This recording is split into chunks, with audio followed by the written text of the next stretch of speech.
बल्दां दी आवाज़ां भी महसूस होंदियां जिहदे नाल समझदे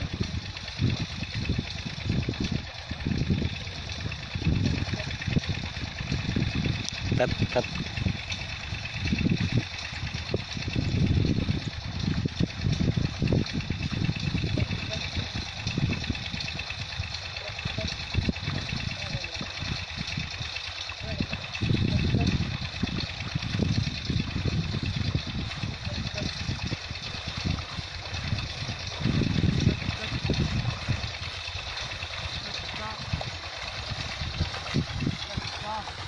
थोड़ा पीछे हो जाइए।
बस हो गया इनका काम पूरा।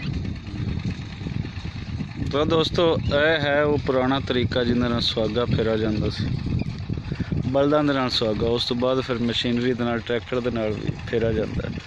और मैं तुहानूं दस देवां कि ये फेरा क्यों जा रही है।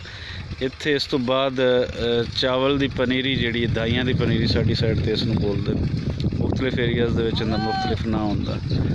वो इत्थे लोग आउणगे वो लाउणगे, इसलिए ज़मीन नूं प्रैस करना ज़रूरी हुंदा। ते प्रैस इहदे वास्ते पहले तो दरम्यान दे विच कुछ लोगों ने, बल्कि मोस्टली ये हुंदा सी कि ट्रैक्टर्स दे पिछे सुहागा पाया जांदा सी। लेकिन ट्रैक्टर दे नाल सुहागा पिछे पाउण दा एक नुकसान ये हुंदा है कि ज़मीन जिहड़ी है वो उच्ची नीवीं हो जाती है।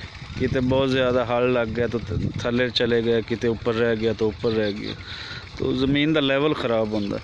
इसलिए दोबारा हुण बहुत सारे ज़मींदार इसनूं जिहड़ा बलदां दा जिहदे बैलां दे पिछे ये सुहागा पा के ते उहदे नाल फेरदे ने, और इहदे नाल ज़मीन जिहड़ी है ठीक लैवल भी हो जाती। और दोबारा तो एक रवायत पसंदी उहदे अल दोबारा तो ज़मींदार वो आ रहे हैं।